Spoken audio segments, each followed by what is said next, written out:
अस्सलाम वालेकुम। आज लिटरेरी थ्योरी में हम पोस्ट कॉलोनियल क्रिटिसिज्म को डिस्कस करेंगे।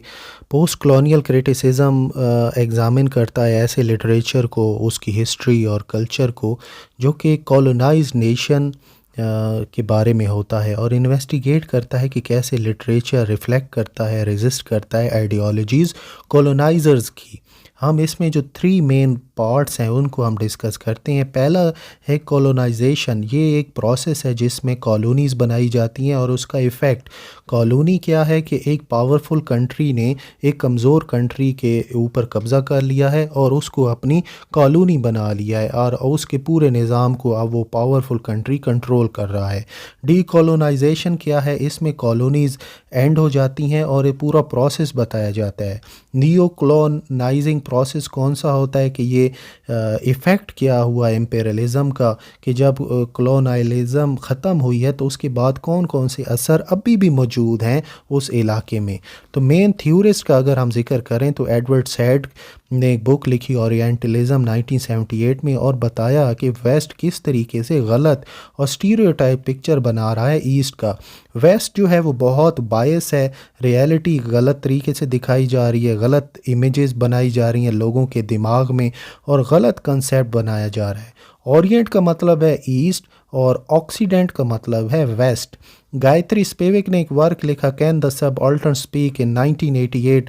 उन्होंने लीस्ट पावरफुल ग्रुप को सबऑल्टर्न कहा। इनको ना तो बोलने की इजाज़त है ना ये बोल सकते हैं। सबऑल्टर्न टर्न मिलिट्री कॉन्टेक्स्ट में इस्तेमाल होती थी और ये जूनियर रैंक से भी नीचे वाले ऑफिसर के लिए इस्तेमाल होती थी। सबऑल्टर्न को वो लोग हम कहते हैं जो कि बहुत ज़्यादा सुप्रेस होते हैं, इनकी वॉइसेस को सुना नहीं जाता सोसाइटी के अंदर। ये वो वर्किंग क्लास होती है जिनकी कोई वॉइस ही नहीं होती। स्पिवक ने फोकस किया है कि subaltern specially women post colonial context में अपने आप को रिप्रेजेंट ही नहीं कर सकती सोसाइटी के अंदर। उन्होंने फोकस किया कॉलोनियल इंडिया में और किस तरीके से जो औरतों की वॉइसेस हैं उनको मार्जिनलाइज किया गया है, दबाया गया है। होमी बाबा, इन्होंने लोकेशन ऑफ कल्चर लिखा 1994 में और कंसेप्ट दिया हाइब्रिडिटी का, मिमिक्री का और थर्ड स्पेस का। फ्रेंड्स फैनन, इन्होंने रेचर्ड ऑफ द अर्थ लिखा वर्क 1961 में, और इन्होंने डिस्क्राइब किया साइको एनालिसिस कि कितना डीह्यूमनाइजिंग इफ़ेक्ट होता है कॉलोनाइजेशन का लोगों के ऊपर और नेशन के ऊपर। ख़ास तौर पे इन्होंने कहा कि लोग फंसे रहते हैं अपनी प्रीवियस लाइफस्टाइल में, और वो ये कहते हैं कि हमें कॉलोनियलिज्म को ख़त्म करना होगा क्योंकि ये एक एक्ट ऑफ वायलेंस है। आप एक ऐसे घर में रहते हैं, कोई आदमी आता है आपके घर से को छीन लेता है, आपको नौकर बना लेता है, तो ये एक डीह्यूमनाइजिंग इफ़ेक्ट है कॉलोनियलिज्म का। तो इसको हमें ख़त्म करना चाहिए। अगर हम मेन कंसेप्ट के ज़िक्र करें तो पहला टर्म आती है कॉलोनियलिज्म। ये वो हिस्टोरिकल पीरियड है जब यूरोपियन पावर्स ने डोमिनेट किया और दुनिया को एक्सप्लॉइट किया, और इन्होंने कॉलोनीज़ बनाई अफ्रीका, एशिया, अमेरिका के मुख्तलिफ़ जगहों पर। और ये जो डोमिनेशन थी ये पॉलिटिकल और इकोनॉमिकल नहीं थी, ये कल्चरल भी थी। और यूरोपियंस ने क्लेम किया कि हमारा जो रहने सहने का तरीका है वो सुपीरियर है, और जो हमारी कॉलोनीज़ के अंदर लोग हैं इनको रहना सहना ही नहीं आता, इनको रहना ही नहीं आता। फिर कंसेप्ट आया कॉलोनाइलिस्ट आइडियोलॉजी। ये वो आइडियोलॉजी थी, जो बिलीफ थे, जो वैल्यूज़ थे जो कि कॉलोनाइज़र्स ने इस्तेमाल किए और जस्टिफाई किया कि हम जो इन लोगों के ऊपर कब्ज़ा किया है कि हमारा हक बनता है। वो उन्होंने कहा कि ये लोग हमसे डिफरेंट हैं, हमसे इन्फीरियर हैं और हम लोग सुपीरियर हैं। तो यही आइडियोलॉजी वो थी जो कि दुनिया को इन्होंने दिखाई कब्ज़ा करने के लिए। कल्चरल इम्पेरियलिज़म। अब कॉलोनियलिज़म का सिर्फ असर लैंड के ऊपर नहीं था कि उन्होंने ज़मीन पे कब्ज़ा कर लिया, उन्होंने कल्चर को भी डिस्ट्रॉय किया। यानी जिस इलाके में ये गए यूरोपियंस, इन्होंने उस इलाके पे कब्ज़ा किया, वहाँ के कल्चर को कहा कि आप लोगों को तो रहना सहना नहीं आता, ना आपका रिलीजन ठीक है, ना आपके लॉज ठीक है, ना आपका रहने का तरीका ठीक है, तो हम आपको दिखाएंगे कि हमारा कल्चर कितना डोमिनेट है। साथ में ये था कल्चर इम्पीरियलिज्म। फिर कंसेप्ट आया अदर्स का और अदरिंग का।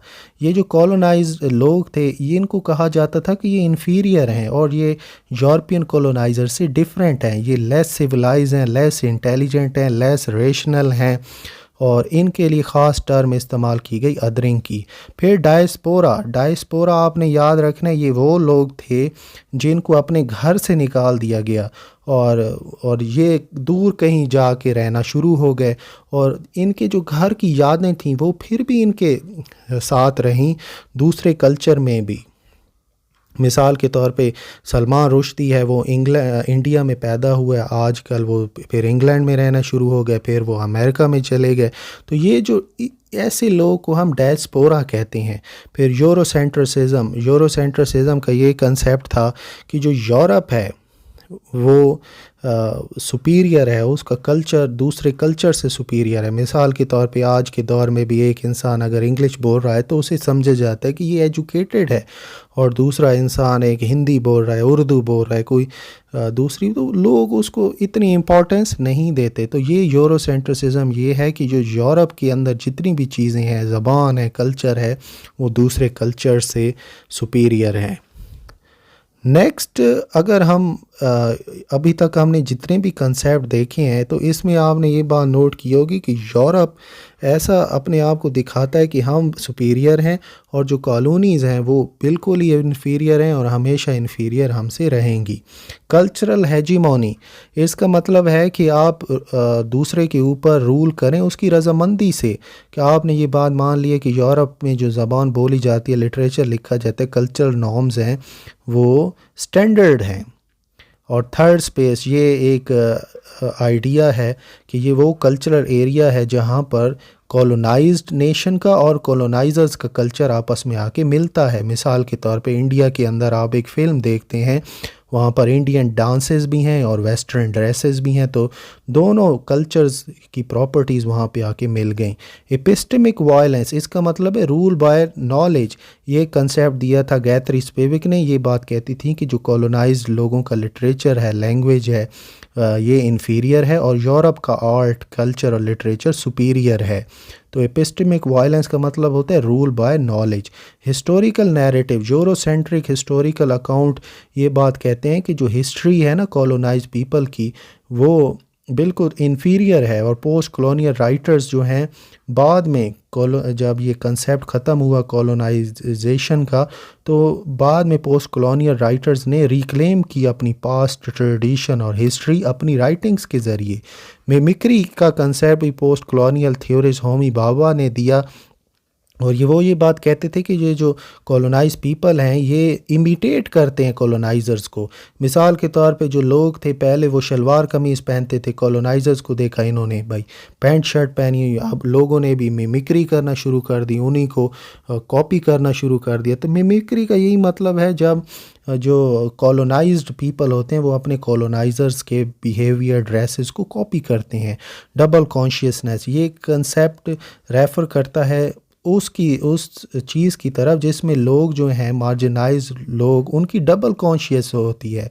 जिस तरीके से तो जिस तरीके से वो खुद हैं और जिस तरीके से उनके ऑपरेसर्स दावा करते हैं कि वो इस तरह से हैं, ये सिचुएशन एक एलिनेशन और कन्फ्लिक्ट बनाती है मार्जिनलाइज्ड लोगों के दिमाग के अंदर।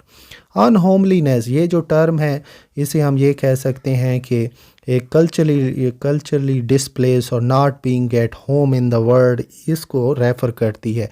कॉलोनाइलिज्म का जो एक्सपीरियंस है वो हमें ये बताता है कि जो इंडिजिनस पीपल होते हैं वो हमेशा ही एलिनेटेड रहते हैं, अकेले रहते हैं, और उनको ऐसा लगता है कि हमारा इस दुनिया में कोई घर ही नहीं है, कॉलोनाइज पीपल, और जो पहले की ज़िंदगी थी वो भी वो आहिस्ता आहिस्ता भुलाना शुरू कर देते हैं।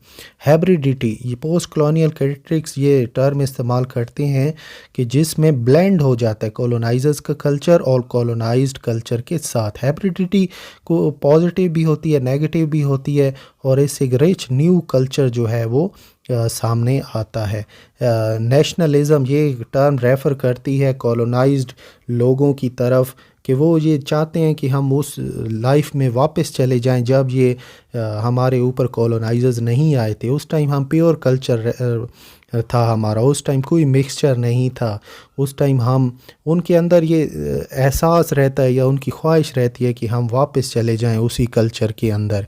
अगर हम अप्लाई कर रहे हैं पोस्ट कॉलोनियल क्रिटिसिज्म को लिटरेचर में, तो हम ये देखेंगे कि हमने एक वर्क को पढ़ा, हम ये देखेंगे कि किस तरीके से कॉलोनाइज्ड पीपल को रिप्रेजेंट किया गया है, क्या उनको बैकवर्ड कहा गया है, क्या उनको प्राइमिटिव कहा गया, उनकी किस तरीके से दिखाया गया कि उनके अंदर जहानत की कमी है, ह्यूमैनिटी नहीं है, ये लोग बड़े मिस्टीरियस हैं इस तरह। और फिर हम देखेंगे कि कॉलोनाइज़र्स को किस तरीके से दिखाया गया है, कि वो हीरोइक दिखाया गया है, क्या वर्चुअस दिखाया गया है, किस तरीके से दिखाया गया है कि वो सेल्फ सेक्रीफाइस कर रहे हैं लोगों को पढ़ाने के लिए और इस तरह की चीज़ें। फिर हम देखेंगे इफ़ेक्ट कि पोस्ट कॉलोनियल का इफ़ेक्ट क्या हुआ है, साइकोलॉजिकली, कल्चरली या सोशली क्या इफ़ेक्ट हुआ है इंडिजिनस लोगों के ऊपर, जो लोग पहले से रह रहे थे उन पे ऊपर कॉलोनाइजेशन का क्या इफ़ेक्ट हुआ है। फिर हम देखेंगे कि क्या कोई एक्ट ऑफ रेजिस्टेंस हुई है, क्या वहाँ पर कुछ लोगों ने मिलकर कोई अपराइजिंग किया है, कोई बगावत किया है, कि आपने हक़ के लिए आवाज़ उठाई है। हम ये देखेंगे ये कि क्या ये जो रेजिस्टेंस थी क्या ये कामयाब हुई है या नहीं हुई। और फिर हम देखेंगे कि पॉलिटिक्स ऑफ लैंग्वेज किस तरीके से वहाँ पर इस पोस्ट कॉलोनाइजेशन को प्रमोट कर रही है। मिसाल के तौर पे हमारे सामने दो नावल्स हैं, heart of darkness. Heart of darkness के अंदर हमने ये बात देखी कि जोसेफ कॉनरेड ने, ये एक स्टोरी नहीं है बल्कि हमें दिखाया गया है कि किस तरीके से मगरिब बताता है कि अफ्रीका के अंदर जो लोग हैं ये सैवेजेस हैं, ये बिल्कुल अदर हैं, ये हमसे अलग हैं, ना इनको रहने का तरीका है, ना इनको खाने का तरीका है, ना इनके पास कपड़े हैं, ना इनके पास मज़हब है। तो मार्लो ने ये सब कुछ हमें दिखाया है हार्ट ऑफ डार्कनेस नावल में। पैसेज टू इंडिया में भी आप देख लें कि दिखाया गया टेंशन ब्रिटिश कॉलोनाइज़र्स की और इंडियन कॉलोनियल सब्जेक्ट की, कि किस तरीके से इंडियंस को सबजुगेट किया गया है, ऑप्रेस किया गया है इस नावल पैसेज टू इंडिया में।